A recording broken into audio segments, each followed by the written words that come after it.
আল্লাহর কাছে কোন লোক যদি তাহাজ্জুদের নামাজ পড়ে কোন পুরুষ, সে যা সওয়াব পাবে নারী তাহাজ্জুদ পড়লে সেই সওয়াব পাবে না, এমনটি নয়। পুরুষ হজ করে যে সওয়াব পাবে, নামাজ পড়ে যে সওয়াব পাবে, নারীও তা পাবে। জোরে বলেন সুবহানাল্লাহ। আল্লাহর কাছে নারী এবং পুরুষ কি মানুষ হিসেবে তারা উভয় সমান। কিন্তু এই নারীদের জীবনের তিনটি স্তর। কটি স্তর? তিনটি স্তর। একটা হচ্ছে কন্যা, বধূ, মাতা। নারীর জীবনের এই তিনটি স্তর, ভালো করে শুনুন। কন্যা, বধূ, মাতা। এখন কন্যা হিসাবে নারীর মর্যাদা, বধূ হিসাবে নারীর মর্যাদা, মা হিসাবে নারীর মর্যাদা, নারীকে ইসলাম কি দিল সেটা শুনুন। আল্লাহর নবী বলেছেন, কোন ব্যক্তির যদি তিনটা কন্যা সন্তান হয়, আর ওই তিনটা কন্যা সন্তানকে যদি সে আদব শিক্ষা দিতে পারে, ইসলামী তরবিয়াত দিতে পারে, আর যদি স্নেহ দিয়ে লালন পালন করতে পারে, তাহলে ওই কন্যার পিতা আর আমি মুহাম্মদ সাল্লাল্লাহু আলাইহি ওয়াসাল্লাম বেহেশতের ভিতরে পাশাপাশি অবস্থান করব। সুবহানাল্লাহ পড়ে। এ কথা কিন্তু রাসূলুল্লাহ কোথাও বলেন নাই যে কারো যদি তিনটা ছেলে হয় তো আমার সাথে আর সে বেহেশতে একসাথে থাকবে, না, তা বলা হয় নাই। বলা হয়েছে কন্যার ব্যাপারে। কার ব্যাপারে বলা হলো? ভালো করে শুনুন। রাসূলুল্লাহ বলছেন, কোন ঘরে যখন একটি সন্তান, একটি কন্যা সন্তান জন্মগ্রহণ করে, তখন একজন ফেরেশতা সেই ঘরে ঢোকে, একজন রহমতের ফেরেশতা আসে। ওই রহমতের ফেরেশতা ঘরের মধ্যে ঢুকে বলে, আসসালামু আলাইকুম ইয়া আহলাল বাইত, হে ঘরের মালিকের আল্লাহর রহমত তোমাদের উপরে বর্ষিত হোক। এই কথা বলে ওই ফেরেশতা ঘরের মধ্যে গিয়ে কন্যার মাথার উপরে হাত বুলায় আর বলতে থাকে, এই কন্যা সন্তানটি একটা দুর্বল শরীর থেকে বেরিয়ে এসেছে, এও একটা দুর্বল দেহ, একে যে লালন পালন করবে, দয়া দিবে, স্নেহ দিবে, আল্লাহ রাব্বুল আলামিনের সাহায্য কিয়ামত পর্যন্ত তার সাথে থাকবে। অথচ আমাদের দেশে দেখা যায় মেয়ে হলে অনেকের মুখ কালো হয়ে যায়। বন্ধুরা জিজ্ঞেস করে, মিয়া শুনছিলাম তোমার বোন নাকি বাচ্চা হবে, তা অনেক মাস হয়ে গেল, কোনো খবর টবর তো পাইলাম না। কয় যে ভাই, আশা করছিলাম যা তা হয় নাই, সেই জন্য টেলিফোনও করি নাই। কি হয়েছে? বলে একটা মেয়ে হয়েছে। হাসেন এরকম কপাল পোড়া আছে কিনা? কন বারবার মেয়ে হয় বলে স্ত্রীকে তালাক দিয়েছে, এমন ঘটনাও বাংলাদেশে ঘটেছে। বোর যদি বারবার মেয়ে হয়, তাহলে সেজন্য কি স্ত্রী দায়ী? যদি মানুষের জন্য দায়ী হয় মেয়ে বারবার হওয়ার জন্য, তাহলে তুমি স্বামী, তুমি তুলসী, দুধের দোয়া তুলসী পাতা হলে কি করে? তুমিও তো দায়ী তার জন্য। আসলে স্বামী স্ত্রী মেয়ে হওয়ার জন্য, ছেলে হওয়ার জন্য কেউ দায়ী না। এ কোরআনে কারিমে রব্বুল আলামিন বলেছেন, আমি যাকে খুশি শুধু ছেলে দেই, যাকে খুশি শুধু মেয়ে দেই, যাকে খুশি তাকে ছেলেও দেই, মেয়েও দেই, আবার যাকে খুশি আমি কিছুই দেই না। এটা আমার কুদরত। সুতরাং এতে মন কালা করার কিছু নাই। নবীজি বলেছেন, কন্যার পিতাদেরকে গালি দিও না। অনেকে টিটকারি করে, বারবার মেয়ে হয় ছেলে একটাও হয় না, সেই জন্য টিটকারি বটকারি করে। আল্লাহ নবী বলেছেন, মেয়ের পিতাকে গালি দিও না, ঠাট্টা করো না, যেহেতু আমি মুহাম্মদ রাসূলুল্লাহ সাল্লাল্লাহু আলাইহি ওয়াসাল্লাম, আমি মেয়েদের পিতা, আমি নিজে মেয়েদের পিতা, খবরদার মেয়েদের পিতাকে গালি দিও না। রাসূলুল্লাহ বলেছেন, আকাশের নিচে জমিনের উপরে খাদিজার মতো মহিলা আর নাই। সেই হযরতে খাদিজা রাসূলের 4টি মেয়ে পেটে ধারণ করেছিলেন। সুবহানাল্লাহ। মেয়ের প্রতি রাসূলুল্লাহ যথেষ্ট মহব্বত করতেন, মেয়েকে খুব ভালোবাসতেন হুজুর সাল্লাল্লাহু আলাইহি ওয়াসাল্লাম। হুজুরের কলিজার টুকরা ছিলেন মা ফাতিমা রাদিয়াল্লাহু তাআলা আনহা। হুজুর যখন কোথাও যেতেন, সকলের শেষে দেখা করতেন ফাতেমার সঙ্গে, আর বিদেশ থেকে সফর করে এসে সকলের আগে দেখা করতেন ফাতেমার সঙ্গে। সুবহানাল্লাহ। রাসূলুল্লাহ আরো বলেছেন, তোমরা যখন বাজারে যাবে বা ব্যবসা করতে যাবে বা বিদেশে যাবে, আসার সময় যে সব হাদিয়া নিয়ে আসো। আমরা যখন বাইরে যাই, বাজারে যাই, কিছু হাদিয়া আনি না? জামা, কাপড়, চকলেট ইত্যাদি আমরা আনে থাকি। রাসূলুল্লাহ বলেছেন, হাদিয়াগুলি তোমরা যারা বিদেশে যাও, বাজারে যাও, হাদিয়া আনবে, আর এনে ঘরের মধ্যে ঢুকে তা শুরু করবে মেয়েকে দিয়ে। প্রথমে দেবে মেয়েকে। সুবহানাল্লাহ। মেয়ের মর্যাদা ইসলামে সব চাইতে বেশি। কোন যুগে? যে যুগে মেয়ে হলে পরেই মাটির নিচে ঘেরে রাখতো, আছাড় মেরে মেরে ফেলে দিত। বেআইয়ি যামবিন কুতিলাত, কোন অপরাধে তাদেরকে হত্যা করা হলো আল্লাহ পাক কোরআনে কারীমের মধ্যে বলেছেন। তাদের অপরাধ আর কিছু না, তারা নারী, এই জন্য তাদেরকে মেরে ফেলা হতো। রাসূলুল্লাহ তাদের ইজ্জত দিলেন, সুবহানাল্লাহি বিহামদিহি। রাসূলুল্লাহ সম্মান দিলেন, ইজ্জত দিলেন তাদেরকে। কন্যা হিসাবে নারীর এই মর্যাদা। ফাতেমাকে রাসূল এত ভালোবাসতেন, ইন্তেকালের সময় হযরত ফাতেমা কাঁদতে কাঁদতে বেহুশ হয়ে যাওয়ার উপক্রম হয়ে গেছে। রাসূলুল্লাহ হযরত ফাতেমাকে ইশারা দিলেন, হযরত ফাতেমা তার কান নিয়ে রাসূলুল্লাহর মুখের কাছে লাগাই দিলেন। আল্লাহ নবী কি যেন বললেন কানে কানে, হযরত ফাতেমার কান্না বন্ধ হয়ে গেল। হযরত আয়েশা বলেন, মা রাসূলুল্লাহ তোমার কানে কানে কি বললো আর তোমার কান্না বন্ধ হয়ে গেল? হযরত ফাতেমা বলেন, ইয়া আম্মা জান, আমার আব্বা আমার কানে কানে বললো, মা ফাতেমা তুই কাঁদিস না, তোর কান্না আমার বরদাস্ত হয় না, তোমাকে কাঁদতে হবে না। আমি তোমাকে সুসংবাদ দিয়ে যেতেছি, আমি মরে যাওয়ার পর সর্বপ্রথম তোমার সাথে আমার দেখা হবে। রাসূলুল্লাহর এই ভবিষ্যৎবাণী হযরত ফাতেমা বুঝতে পেরেছেন যে হুজুরের ইন্তেকালের পরে আমার বেশি দেরি হবে না, আমিও তাড়াতাড়ি হুজুরের সাথে শামিল হতে পারবো। হুজুরের ইন্তেকালের 6 মাস পরেই হযরত ফাতেমা রাদিয়াল্লাহু তাআলা আনহা ইন্তেকাল করেছিলেন। কন্যা হিসাবে নারীর মর্যাদা ইসলাম অনেক অনেক গুণে বাড়িয়ে দিয়েছে। এই কন্যা শিশু, কৈশোর, যৌবন পেরিয়ে যখন যৌবনে তার বিয়ে হয়ে যায়, আল্লাহ রাব্বুল আলামিন তখন বলেন, ওয়া মিন আয়াতিহি আন খালাকা লাকুম মিন আনফুসিকুম আজওয়াজান লিতাসকুনু ইলাইহা ওয়া জাআলা বাইনাকুম মাওয়াদ্দাতান ওয়া রাহমা। আল্লাহ পাক বলেন, আমার নিদর্শনের ভিতরে এটিও একটি নিদর্শন যে আমি তোমাদের থেকে তোমাদের জোড়া তৈরি করেছি, তোমাদের স্ত্রীদেরকে তৈরি করেছি, তোমাদের সাথে তোমাদের স্ত্রীর ভালোবাসা সৃষ্টি করেছি, মহব্বত সৃষ্টি করেছি। এই মহব্বত আমি আল্লাহ তৈরি করেছি। আর যখন বুড়ো হয়ে যায় মানুষ, স্বামী স্ত্রী যখন বুড়ো আর বুড়ি হয়, তখন আর ভালোবাসা থাকে না, তখন ওই ভালোবাসা সহৃদয়তার করুণায় আমি আল্লাহ পরিণত করে দেই। বুড়ার জন্য তখন বুড়ি ছাড়া আর উপায় নাই, বুড়িরও আর বুড়া ছাড়া উপায় নাই। তখন ভালোবাসা কোনো বিশেষ কোনো লক্ষ্য নিয়ে ভালোবাসা নয়, তখন একের উপরে অন্য একদম নির্ভরশীল হয়ে পড়ে। আল্লাহ পাক বলেন, এই অবস্থা আমি আল্লাহ সৃষ্টি করে দেই। সুবহানাল্লাহি বিহামদিহি। আল্লাহ পাক বলছেন, নারীদের উপরে, নারীদের সাথে, স্ত্রীদের সাথে ভালো ব্যবহার করো, ভালো ব্যবহার করো। তার কোনো ব্যাপারে যদি মনটা তোমার কখনো খারাপ হয়, কোরআন শরীফের মধ্যে আল্লাহ পাক বলে দিয়েছেন পরিষ্কার করে যে কখনো তার সাথে খারাপ ব্যবহার করো না। যদি কখনো মন খারাপ হয় তাহলে চূড়ান্ত কোনো সিদ্ধান্ত নিতে যেও না, বরং তোমার জীবনে ওই স্ত্রীর অনেক অবদান আছে, সেসব কথা মনে করে এই সামান্য কিছু ভুলে যাও। আল্লাহ চান স্বামী স্ত্রীর মহব্বত টিকে থাকুক। আল্লাহ পাকের কাছে তালাক হচ্ছে ঘৃণিত জিনিস, সবচাইতে ঘৃণিত হালাল হচ্ছে দুইটা, একটা হচ্ছে ভিক্ষাবৃত্তি আর একটা হচ্ছে তালাক। আল্লাহ পাক নারীকে বলেছেন, নারী আর পুরুষকে বলেছেন যে তোমরা হচ্ছে হুন্না লিবাসুন লাকুম ওয়া আনতুম লিবাসুন লাহুন্না, তোমরা পরস্পর পরস্পরের জন্য পোশাক পরিচ্ছদের মতো অঙ্গাঅঙ্গি ভাবে একের উপরে অপরের পরিপূর্ণ অধিকার তোমাদের রয়েছে। এই অধিকারের ভিত্তিতে, ভালোবাসার ভিত্তিতে জীবন গড়ার জন্য আল্লাহ পাক বলেছেন। তারপরে তার অর্থনৈতিক অধিকার তাকে দিয়েছে। আল্লাহ পাক মহারানাকে ফরজ করে দিয়েছেন। মহারানা কি করেছেন?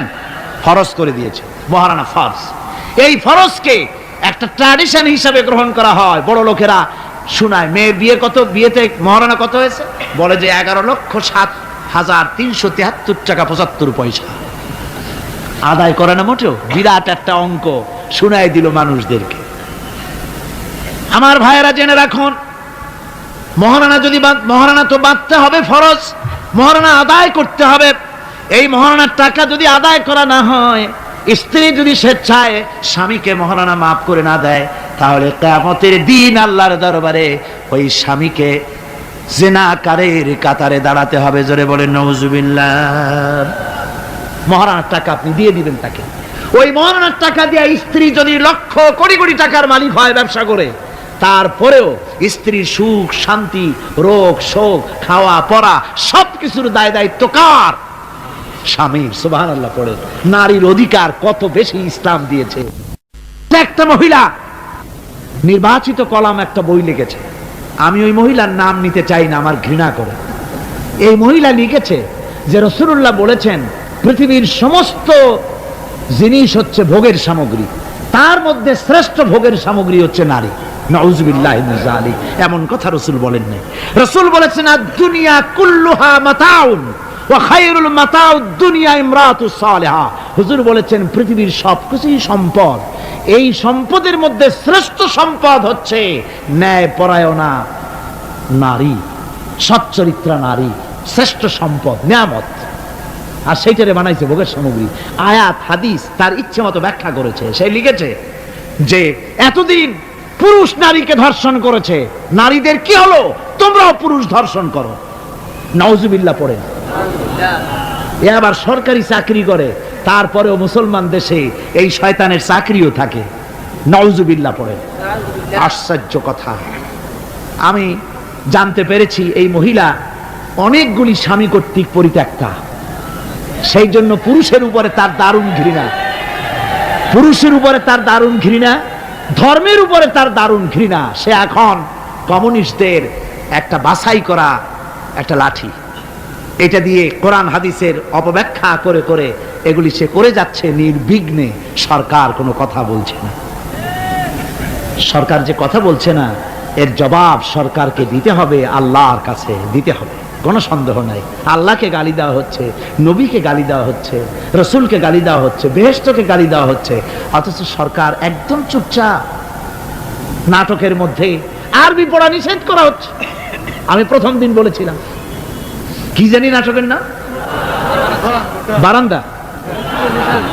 আচ্ছা যাই হোক, সেই নাটকের মধ্যে দেখানো হচ্ছে যে আলিফ বা তাসা পড়াচ্ছে মৌলবি একজন, হোক না, একটা হিন্দুর স্ত্রী, মুসলমান সে, কিন্তু বউ হিন্দু, সে হয়েছে নায়িকা।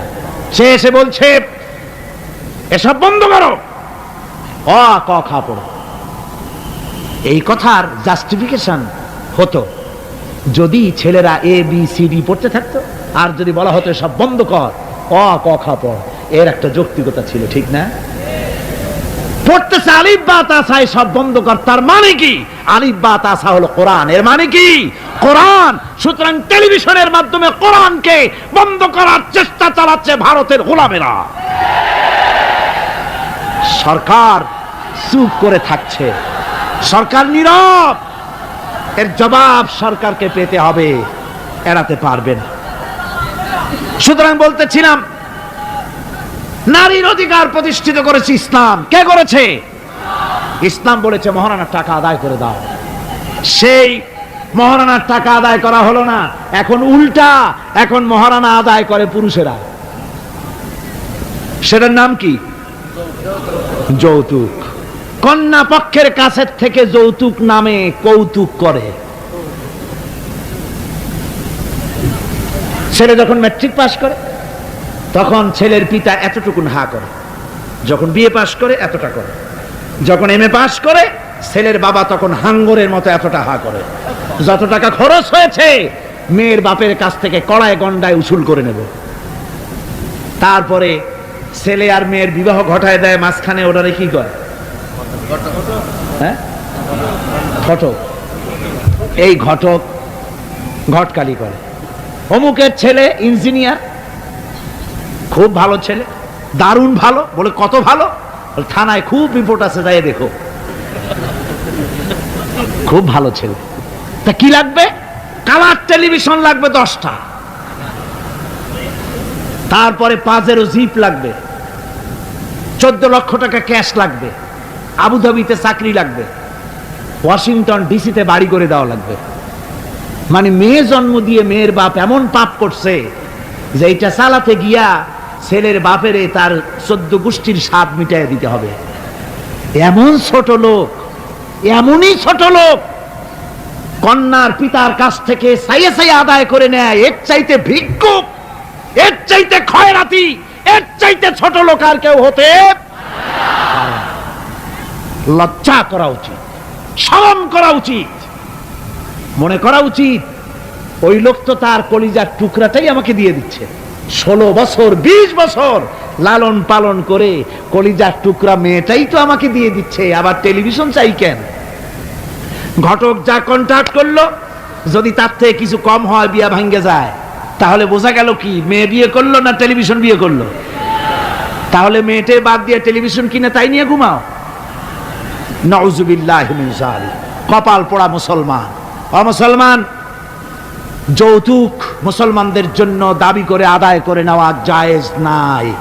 আপনারা আমাকে জবাব দেন, শূকরের মাংস খাওয়া মুসলমানের জন্য কি হারাম? পায়খানা খাওয়া মুসলমানের জন্য কি হারাম? মনে রাখুন, শূকরের মাংস আর পায়খানা খাওয়া মুসলমানদের জন্য যেমন হারাম, যৌতুকের একটা সুতা দাবি করে আদায় করা ঠিক সেরকম হারাম। চিটাগং এবং চট্টগ্রামের বাইরের থেকে আগত মুসলমানেরা, আমি জিজ্ঞেস করতে চাই, যাদের ছেলে আছে যৌতুক নামের এই অপদার্থ কৌতুক মানবতার সাথে এই প্রহসন আদায় করে দাবি করে যৌতুকের টাকা গ্রহণ করার মতো শূকরের মাংস পায়খানা আপনারা খাবেন? জোরে বলেন খাবেন? যারা ছেলের পিতা আছেন, কোরআনের মাহফিলে হাত উঁচু করে আমাকে দেখাতে হবে, কন্যা পক্ষের কাছ থেকে দাবি করে একটা সুতা আদায় করবেন না। কারা তারা হাত উঁচু করে দেখান। হাত উঁচু করে রাখতে হবে। আলহামদুলিল্লাহ, হাত নামান, হাত নামান। আমি বলেছিলাম ছেলেদের পিতারা হাত তুলবে, কিন্তু বাচ্চা ছেলেরাও হাত তুলে ফেলেছে। অসুবিধা নাই, সব শিশুরা ঘুমিয়ে আছে। কি জানি, লক্ষ পিতা লক্ষ শিশু ঘুমিয়ে আছে। হ্যাঁ, সব শিশুদের অন্তরে। কাজে এই শিশুরাই একদিন পিতা হবে, তখন যেন আল্লাহ এই ওয়াদাটা তাদের মনে করায় দেন। জোরে কোন আমিন, জোরে বলেন আমিন।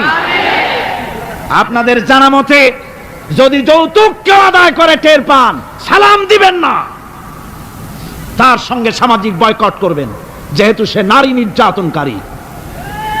ঠিক কিনা বলেন? মা বোনেরা সম্মানের পাত্র, তাদেরকে বিয়ে করবেন সম্মান দিয়ে। আপনি টাকা দিয়ে বিয়ে করবেন, আপনাকে পয়সা দেওয়া হবে কেন?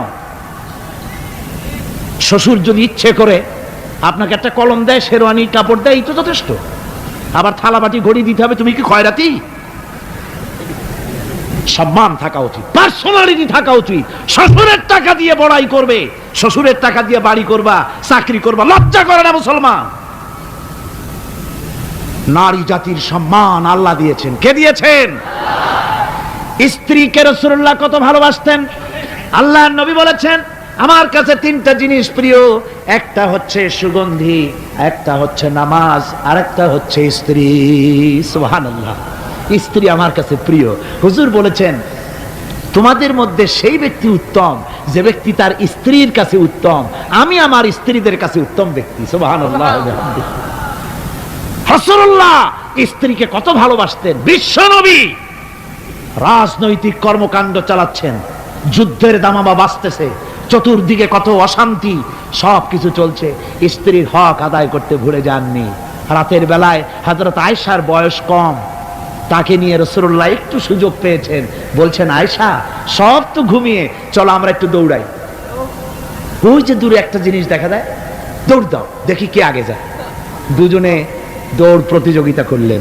দৌড় প্রতিযোগিতায় হযরত আয়েশা ফার্স্ট হলেন, হুজুর পিছনে পড়ে গেলেন। হযরত আয়েশা খুব আনন্দ করলেন যে আপনি কিন্তু আমার সাথে দৌড়ে পারলেন।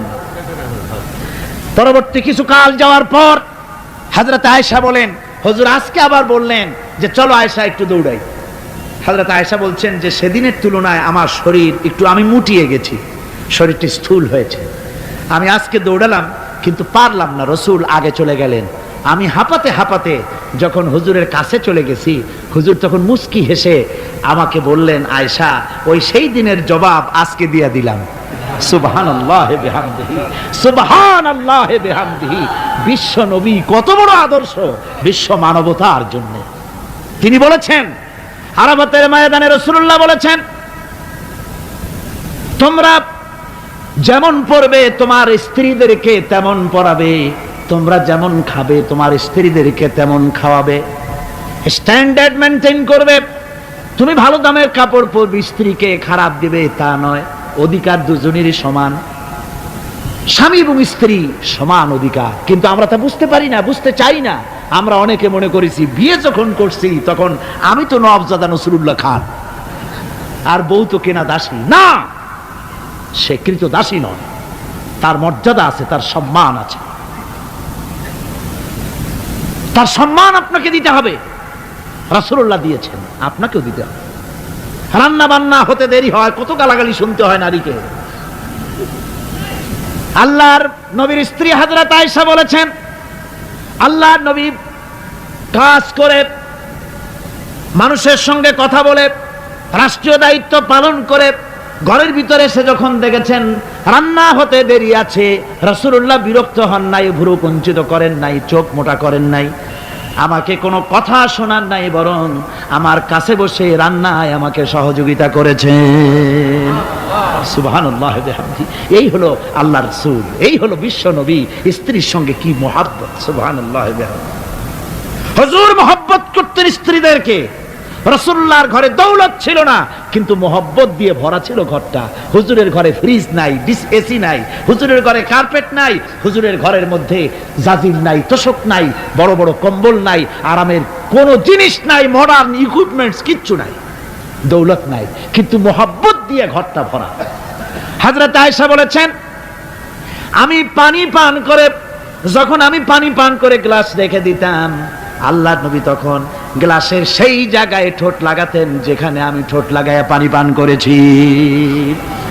আমি গোশত চিবোতাম, রাসূলুল্লাহ আমার হাত থেকে গোশত টুকরা নিয়ে সেই জায়গায় চিবোতেন যেখানে আমি চিবোয়েছি। সুবহানাল্লাহ বিহামদি। আমার ভাইয়েরা, রাসূল তার স্ত্রীদেরকে মহব্বত করতেন, স্ত্রীরাও রাসূলকে মহব্বত করতেন দারুণ ভাবে। একবার হযরত আয়েশা সিদ্দিকা রাদিয়াল্লাহু তাআলা আনহা হুজুরকে গোসল করাতে ছিলেন, মাথার উপরে পানি ঢালতেছেন, হুজুর একটা চোখের উপরে বা একটা তক্তার উপরে বসে আছেন। গোসলের পানির ভিতরে রাসূলুল্লাহ দেখতে পেলেন রক্তের মতো কি যেন প্রবাহিত হয়ে যাচ্ছে। হুজুর জিজ্ঞেস করেন, আয়েশা রে, পানির ভিতরে রক্তের মতো কি দেখা যায়? হযরত আয়েশা বলেন, হুজুর আপনি যখন বসেছিলেন অসতর্ক মুহূর্তে তক্তার নিচে আমার একটা আঙ্গুল পড়েছিল, পায়ের আঙ্গুলটা ফেটে বোধহয় রক্ত বেরোতেছে। রাসূলুল্লাহ তাড়াতাড়ি করে উঠলেন আর ওই আঙ্গুলকে ব্যান্ডেজ করে দিলেন। রাসূলুল্লাহ বললেন, আয়েশা রে, আঙ্গুল ফেটে গেছে, একটু আহাহু পর্যন্ত করলে না, এতক্ষণ তুমি কষ্ট করলে কেন? হযরত আয়েশা বলেন, ইয়া রাসূলুল্লাহ, ওটা তো একটা পায়ের আঙ্গুল। আয়েশার কলিজাটা ফেটে যদি রক্ত বেরোতো, রাসূলুল্লাহকে উঠতে বলতে আমি পারতাম না। কি মহব্বত রাসূলের সাথে! হযরত আয়েশা বলেন, হুজুর সাল্লাল্লাহু আলাইহি ওয়াসাল্লাম স্ত্রীদেরকে এত ভালোবাসতেন, আমাদের ঘরে গোশত টোস্ত তেমন রান্না বান্না খুব কম হতো। গোশত রান্না হবে কি, মাসের পর মাস চলে গেছে রাসূলের বাড়িতে, হুজুর স্ত্রীরা বলেছেন আমাদের ঘরে চুলায় আগুন জ্বলে নাই, একটু শুকনা রুটি, একটু শুকনা খেজুর আর একটু পানি খেয়ে আমাদের জীবন চলেছে, এরকমের অবস্থা হয়েছে। তারপরে এই অবস্থা চলেছে, এর মধ্যে যদি কখনো একটু গোশত আসছে, হুজুর যখন ছাগল টাগল ইত্যাদি ছাগল দুম্বা জবাও করেছেন, এই দুম্বার গোশত নিয়ে, ছাগলের গোশত নিয়ে রাসূলুল্লাহ নিজে বেরোতেন। হযরত খাদিজার বান্ধবী কোথায় আছে খুঁজে ওই বান্ধবীর কাছে গোশত পৌঁছে দিয়ে আসতে। হযরত আয়েশা বলেন, একদিন আমার ঘুম ভেঙে গেল, দেখি হুজুর আমার কাছে নাই, গেলেন কোথায়? খুঁজতে খুঁজতে যায় দেখি মসজিদে নববীর ভিতরে হুজুর হাত তুলে বসে আছেন, মোনাজাত করতেছেন। আমি পেছনে গিয়ে হাত তুললাম, আমি শুনতে পাচ্ছি নবীজি দোয়া করছেন, রব্বুল আলামিন কিয়ামতের ময়দানে যেদিন সন্তান তার পিতাকে ভুলে যাবে, মা তার সন্তানকে হারায় ফেলবে, ওই কঠিন হাসরের ময়দানে আমি যেন আমার খাদিজাকে হারাইয়া না যাই। মুনাজাতের শেষে হযরত আয়েশা বলেন, ইয়া রাসূলুল্লাহ, খাদিজার কথা আপনার এত কেন বারবার মনে পড়ে? একটা বুড়িরে বিয়ে করেছিলেন 25 বছর বয়সের সময়, 40 বছর বুড়ি, তার কথা কেন এত মহব্বত আপনার মনে পড়ে? তার থেকে যুবতী মেয়ে, সুন্দরী মেয়েকে আপনার স্ত্রী হিসেবে আপনি পান নাই? হুজুর বলেন, আয়েশা রে, খাদিজার সম্পর্কে এমন কথা তুমি আর বলো না, তোমরা সবাই আমার সুখের দিনের স্ত্রী, আর খাদিজা আমার এমন সময়ের স্ত্রী ছিল যখন মক্কায় আমার আশ্রয় ছিল না, তামাম মক্কা নগরীতে আমার আশ্রয় ছিল না। খাদিজার সঞ্চিত সমস্ত ধনরাশি ইসলাম কবুল করার পর দুহাতে খাদিজা বিতরণ করে দিয়েছে। হযরত আয়েশা বলেন, হুজুর আমার গোস্তাকি মাফ করে দেন, আমি আর এরকম বলবো না, তবে খাদিজার সম্পর্কে আমার কিছু একটু শুনান।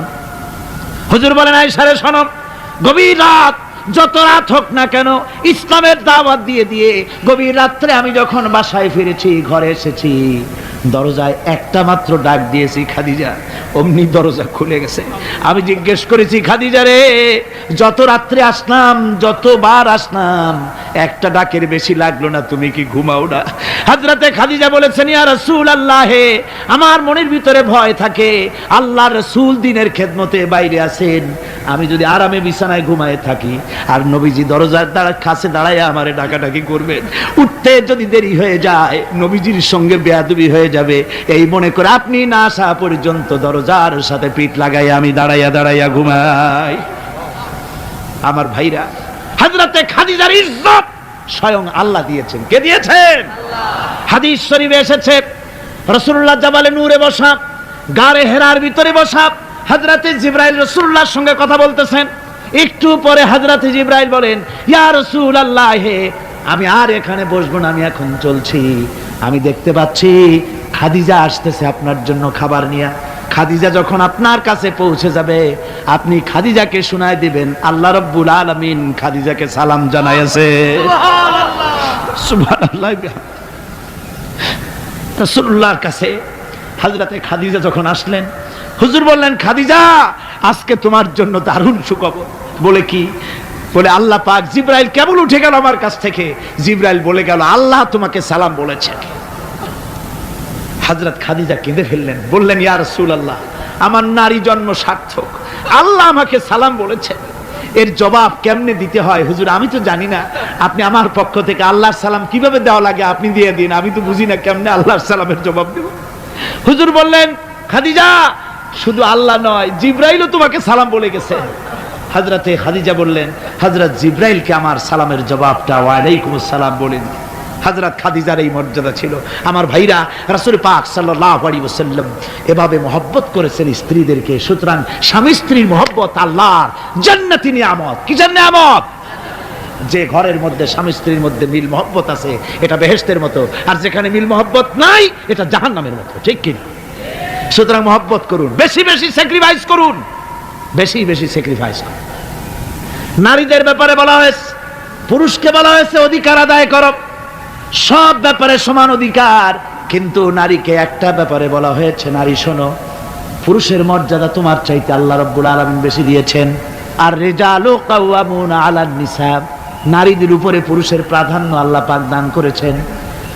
একদিন একজন সাহাবী বলেছিলেন, ইয়া রাসূলুল্লাহ, জংলি উট দেখলাম আপনার পায়ের উপরে সেজদায় পড়ে গেল, আপনি যদি আমাদেরকে অনুমতি দিতেন না, আপনাকে আমরা সেজদা করতাম।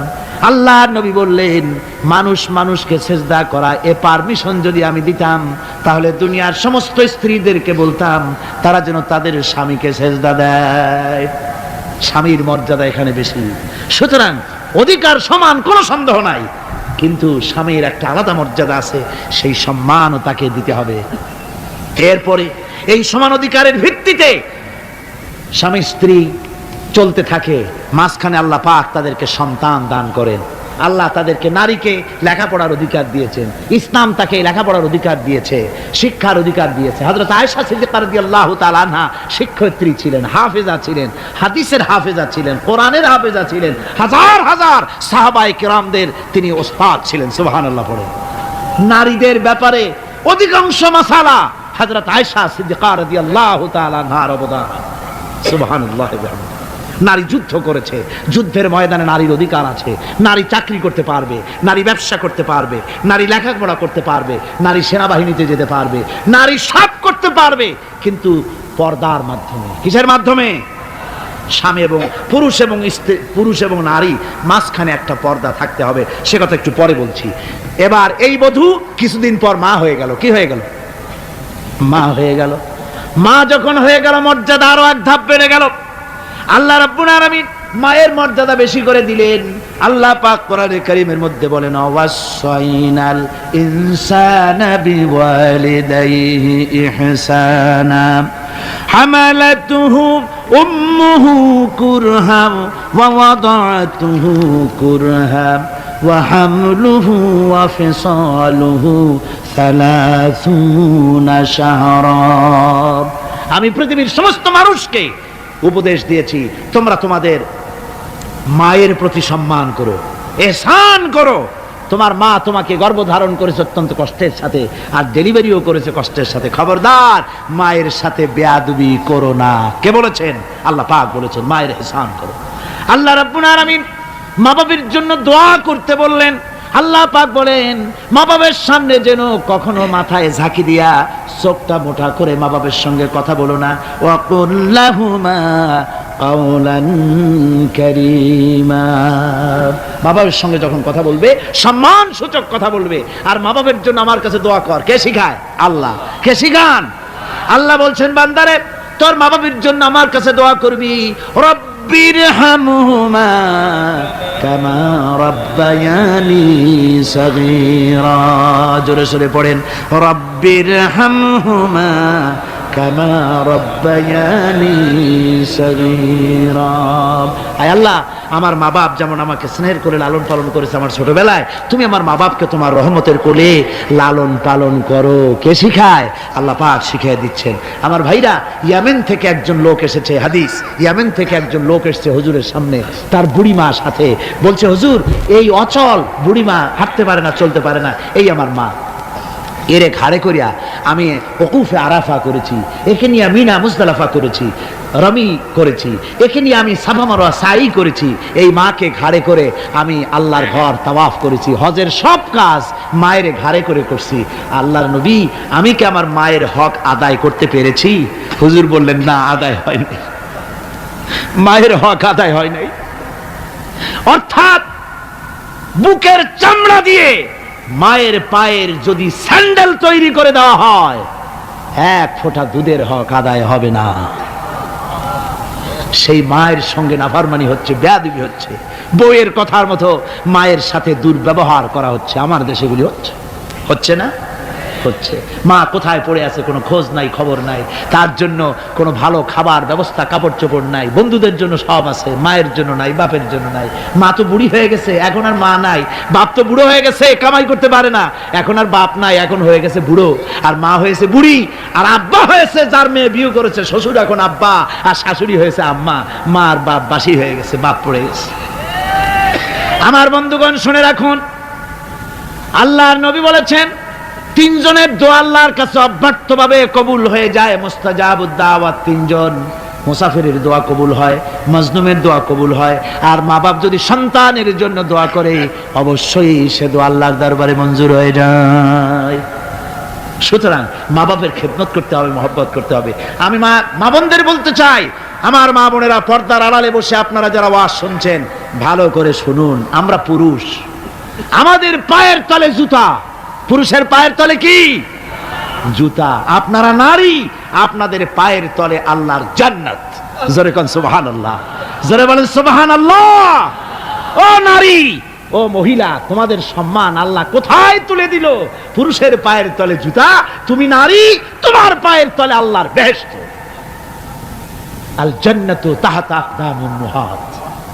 মায়ের পায়ের তলে আল্লাহর বেহেশত। সুবহানাল্লাহ পড়ে, সুবহানাল্লাহ পড়েন। আল্লাহ রাসূল বলেছেন, মা বাপ যদি, বুখারী শরীফের হাদিস, মা বাপ যদি অসন্তুষ্ট হয় আল্লাহ অসন্তুষ্ট হয়ে যান, মা বাপ সন্তুষ্ট হন আল্লাহ সন্তুষ্ট হয়ে যান। সুবহানাল্লাহ। আমরা বিভিন্ন জায়গায় হাদিয়া তোহফা নিয়ে যাই, যেখানে দোয়া কবুল হওয়ার সম্ভাবনা কম, 50-50, হইলেও পারে না হইলেও পারে, সেইখানে পয়সা পাতি, হাদিয়া তোহফা, নজর নিয়াজ নিয়ে যাই। আর যেখানে 100% সিউরিটি আছে সেখানে হাদিয়া তোহফা দেই না। মা বাপকে হাদিয়া তোহফা দেন।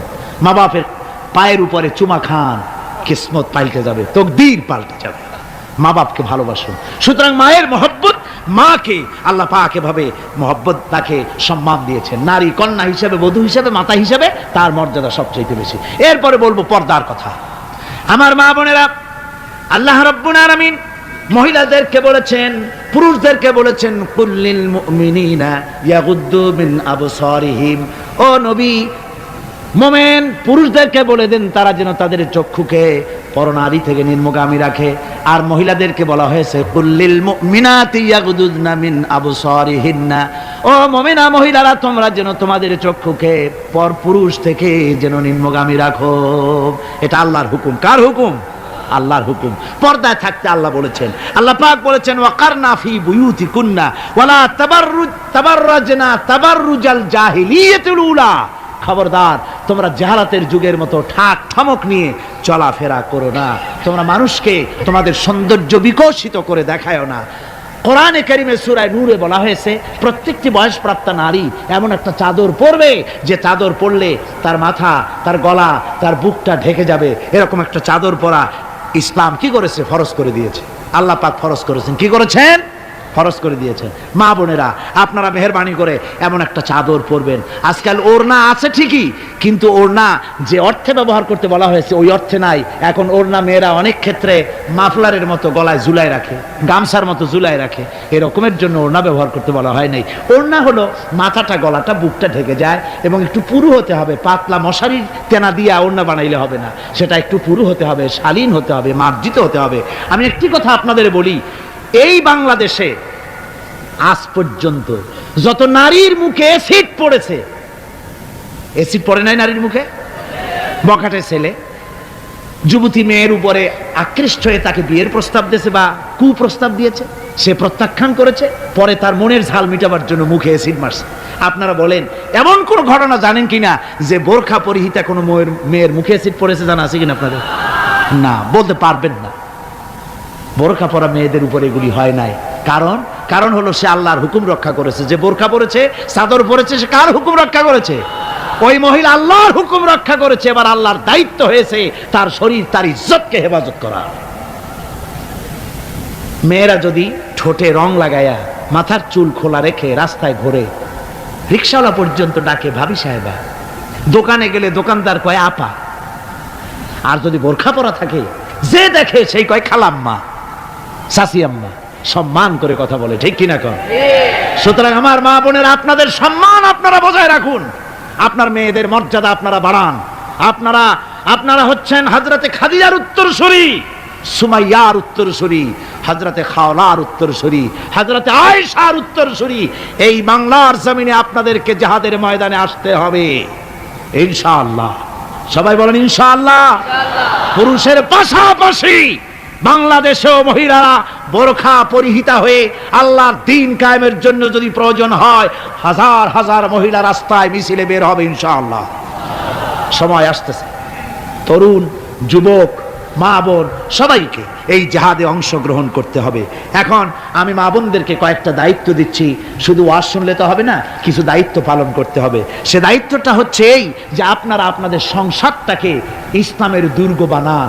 সমাজে তো ইসলাম সব জায়গায় নাই, আপনার ঘরটাকে ইসলামের দুর্গ বানান। স্বামী স্ত্রীর আচরণে চলাফেরায় যেন সন্তানরা তৈরি হতে পারে, 1 নম্বর কথা। 2 নম্বরের কথা, সন্তানদেরকে ভালো নাম রাখুন। আজকাল কিন্তু ভালো নাম লুপ্ত হয়ে গেছে, এখন বাংলা নাম বেশি পছন্দ হচ্ছে, আরবি নাম বাদ। এখন বাংলা নাম কি? বাংলা নাম হচ্ছে আকাশ হোসেন, বাতাস আলী, তারপরে সাগর খাতুন, সৈকত বেগম ইত্যাদি, বিপুল, এই সব নাম হয়েছে এই বাংলা নাম। এর কোনো অর্থ নাই। বাংলা নাম আপনার সন্তানদেরকে রাখবেন না। মুসলমানরা নাম রাখবে আরবি নাম। কি নাম? আরবি নাম এবং অর্থবহ নাম। আলেমদের কাছে জিজ্ঞেস করে নাম রাখবেন। আরবি আন্দাজে রাখেন না। একজনে তার মেয়ের নাম রাখছে, শুনলাম মেয়ের নাম রাখছে তুকাজ্জেবান। হ্যাঁ, তাই বললাম ভাই তুকাজ্জেবান নাম রাখলেন কেন? কয় যে কোরআন শরীফে দেখলাম তুকাজ্জেবানরে আল্লাহ খুব ভালোবাসে, সূরা আর রহমানে 33 বার এই নামটা আল্লাহ নিছে, সেই জন্য মহব্বত করে তুকাজ্জেবান নাম রাখছি মেয়ের। দেখেন কথা। কুয়েতে একবার এয়ারপোর্টে নাম নিয়ে খুব হাসাহাসি হলো। পাসপোর্টে বাংলাদেশিদের নাম, একজনের নাম হচ্ছে জামাল মিয়া আর বাপের নাম তরিক মিয়া। পুলিশেরা হাসতেছে, লোকেরা জিজ্ঞেস করলো কি ব্যাপার। তো আসলে ব্যাপারটা ধরা পড়লো, জামাল মিয়া, বাপের নাম তরিক মিয়া। তো জামাল হচ্ছে উট আর মিয়া মানে 100। জামাল মিয়া মানে 100 উট, আর তরিক মিয়া, তরিক মানে রাস্তা, মিয়া মানে 100। 100 রাস্তার ছেলে, 100 উট। তো নাম আন্দাজে আরবি হলেই তো রাখা যাবে না, একটু জিজ্ঞেস করতে হবে আলেমদের কাছে যে একটা আমার ছেলে হয়েছে, মেয়ে হয়েছে, একটা ভালো নাম রেখে দেন। তো তাদের কাছ থেকে অর্থবহ নাম নিয়ে আপনারা রাখবেন। এটা হলো 2 নম্বরের কথা। 3 নম্বরের কথা হচ্ছে ছেলে মেয়েদেরকে আদব লেহাজ শিখাবেন, চরিত্র শিখাবেন, আদব শিখাবেন। মা বাপের দিকে, মুরব্বীদের দিকে পিছন ফিরাইয়া তাদেরকে ধমক দিয়ে কথাবার্তা না বলে আদব শিক্ষা করে, সালাম দিতে পারে, এগুলি তাদেরকে শিক্ষা দেওয়া দরকার। 4 নম্বরে পারিবারিক বৈঠক করতে হবে। কি বৈঠক? প্রত্যেক বাড়িতে সপ্তাহে 1 বার অথবা 2 বার পারিবারিক বৈঠক। স্বামী স্ত্রী ছেলেমেয়ে সব এক জায়গায় বসবে, যে কোনো একটা দিন রাতের বেলায় বা বিকেলে 1 ঘন্টা এক জায়গায় বসে আলোচনা করবেন। তুমি কলেমাটা পড়ো তো, বউরে কবেন তুমি কলেমা পড়ো, শুনি হয় কিনা। আমার তাশাহুদটা আমি পড়ি, আত্তাহিয়াতুলিল্লাহি ওয়া সালাতু তাওবা হয় কিনা তুমি একটু শোনো তো, দোয়া কুনুতটা হয় কিনা শোনো তো। আচ্ছা নামাজের মধ্যে কয়টা ফরজ কত দেখি।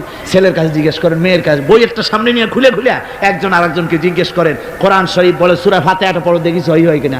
এইভাবে করে 1 ঘন্টা দিন আলোচনা করে তারপরে দরুদ শরীফ পড়ে আল্লাহর কাছে দোয়া করেন, আল্লাহ আমার বউ আমার বাচ্চা এই সব নিয়ে তোমার দ্বীনের কথাবার্তা বলছি, আল্লাহ তুমি দয়া করে আমার এই বিবি বাল বাচ্চাগুলিকে দ্বীনের রাস্তায় রাখো, চরিত্রবান বানায় রাখো, এরা যেন সন্ত্রাসী হয় না, এরা যেন মারামারি করে না, এদেরকে দিনদার বানাও, পরেশগার বানাও। আপনার দোয়া আল্লাহর কাছে কবুল হয়ে যাবে, আল্লাহর কাছে কবুল হয়ে যাবে, সন্তান আর খারাপ হবে না। কথা বুঝতে পেরেছি?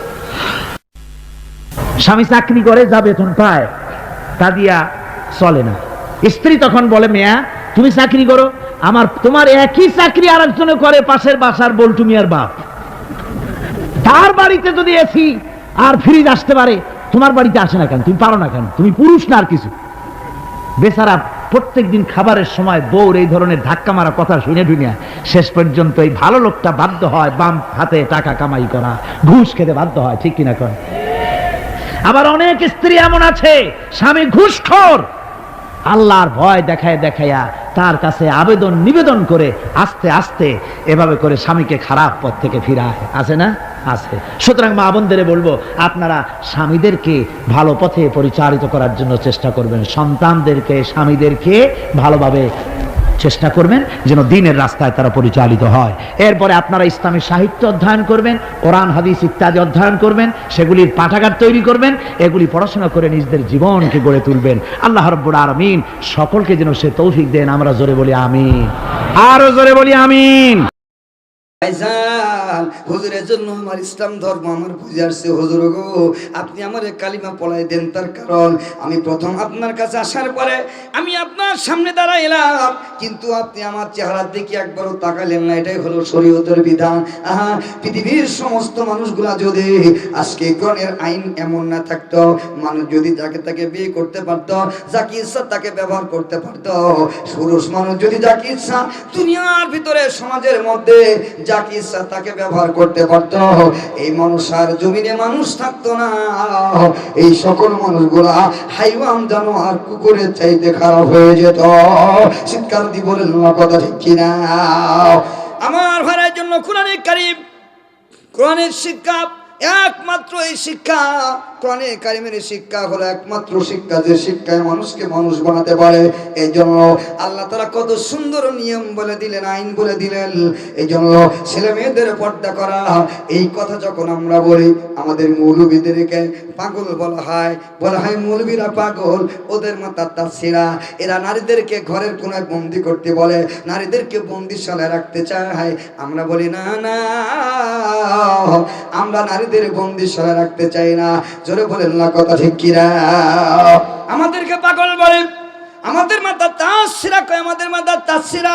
মৌলবীরা রাষ্ট্র বোঝে না, সমাজ বোঝে না, ইসলাম বোঝে না, ধর্ম বোঝে না, খালি গর্বি করে উগ্রবাদী জঙ্গিবাদী। জোরে বলেন, কথা ঠিক কিনা? আমার ভাইয়ের, আমরা যদি পাগল হয় তাহলে তোমরাই হবে সবচাইতে বড় পাগল। জোরে বলেন না, কথা ঠিক কিনা? এক ক্লাসে এক অঙ্ক মাস্টার ছিল, খুব অঙ্কে পারদর্শী। কথায় কথা বেড়ে যায়, না বলে নাই, না বললেই না। আমার ভাইয়েরা, এবার অঙ্ক মাস্টার ক্লাসে ঢুকতেছে। উনি রিক্সার থেকে নেমে গুনতে গুনতে ক্লাস পর্যন্ত এসে 100 কদম হয়েছে। কত কদম? ধরে বলুন, কত কদম? 100 কদম। এখন উনি ক্লাসে এসে আজকে মনে মনে ছেলেদের বলতে চায়, ছেলেমেয়েরা আজকে আমি তোমাদেরকে এমন একটা অঙ্ক দিব, এই অঙ্কটা তোমরা যারাই করে দিতে পারবে সকলকে আমি পুরস্কার দিব, সকলকে আমি পুরস্কার দিব। তোমরা যে যে লিখবে তাকে আমি পুরস্কার দিব। কে কে আসো একটু সকলে বসে যাও। এবার হুজুর স্যার বলতেছে, শোনো আমার অঙ্ক হলো, আমি রিক্সার থেকে নেমে পর্যন্ত হেঁটে আসছি 100 কদম হয়েছে, যদি এই পর্যন্ত আসতে 100 কদম লাগে তাহলে হিসেবে আমার বয়সটা কত, তোমরা অঙ্কে একটু বাহির করে দাও। ছেলে মেয়ে আগ্রহ বাড়ে, যেহেতু স্যার বলছে পুরস্কার দিবে, তারা অঙ্কটা লিখছে। ওই স্যার কয় 100 কদম যদি এখান থেকে এই পর্যন্ত আসতে আমার লাগে তাহলে হিসেবে আমার বয়স কত, অঙ্কে একটু বাহির করো। ছেলেমেয়েরা খাতা কলম নিয়ে শুরু করছে, যোগ বিয়োগ ভাগ লসাগু গসাগু খসাগু যা যা ছিল, 5 গুণিত 20 8 গুণিত 20 গুণিত যা যা ছিল সব শেষ করছে, কিন্তু স্যারের প্রশ্নের অ্যান্সার কেউ দিতে পারতেছে না। স্যারের বয়স কেউ বাহির করতে পারে না। শেষ পর্যন্ত ব্রেনিয়ান ছেলে মেয়েগুলোও তারাও ফেল হয়ে গেল, তারাও কেউ পারে না। সকলেই ভাইজান কলম মুখের ভিতরে দিয়ে বসা আছে। স্যার উল্টো পাল্টা বকাবকি করে, এখনো পর্যন্ত আমার প্রশ্নের অ্যান্সার দিতে পারলে না। এতগুলো ব্রেনিয়ান ছেলে মেয়ে, কেউ কথা বলে না। কিন্তু অনেক সময় দেখা যায় ব্রেনিয়ান ছেলে মেয়ে হলেও ভাইজান গভীর ছাত্র থাকলে কোনো সময় দেখা যায় তারা আউট নলেজ একটু ভালো থাকে, ঠিক কিনা ধরে বলেন। তো ক্লাসের ভিতরে বসা ছিল একার পিছনের বেঞ্চিতে এক গভেট ছাত্র, নাম তার ছিল কালু মণ্ডল। ওই কালু মণ্ডল ওই ছাত্র গভেট ও পিছন থেকে দাঁড়িয়ে কয়, স্যার আপনার পোস্টের অ্যান্সার কেউ দিক আর না দিক স্যার, আমি আপনার পোস্টের অ্যান্সার কি হচ্ছি। স্যারও হাসে, ছেলে মেয়েও হাসে, সবাই হাসে, হা করে হাসে। কি রে কালু, যে একটা বাংলা অঙ্ক ইংরাজি ভালো করে বলতে পারে না, কিছুই পারে না, সে নাকি স্যারের এত এই সুন্দর এত বড় কঠিন এক প্রশ্নের অ্যান্সার দিল, কি করে দিয়েছে। সকলে হাসতামাশা করতেছে, এবং আমার দিকে তাকান। এমন সময় স্যার মনে মনে ভাবে হইতেও তো পারে, ওকে ডাক দিয়েছে, কালু এদিকে আয় দেখি। কালু আসছে, আসার পরে স্যার কালুর দিকে তাকায় কয়, কালু রে আমি জানি যে এতগুলো ছেলে মেয়ে কেউ আমার প্রশ্নের অ্যান্সার দিল না, তুই কিভাবে প্রশ্নের অ্যান্সার দিই। কালুর খাতাটা স্যার হাতে নিয়ে দেখে, কালু উপরে লিখছে 30, নিচে লিখছে 30, লম্বাটা দাগ দিয়ে নিচে লিখছে 60। এখন স্যার খাতা মনে মনে হাতে নিয়ে ভাবে আর চিন্তা করে, ঘোড়ার ডিম, আমার বয়স হতো 60, আমার বয়স হতো 60।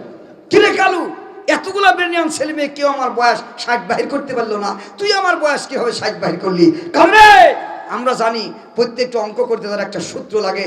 এই কালু, তুই যে আমার এই অঙ্কের 60 বাহির করেছিস আমার বয়স, তোর অঙ্কের কি কোনো সূত্র আছে? কালু বলে, স্যার অবশ্যই আমার অঙ্কের কি আছে, সূত্র আছে।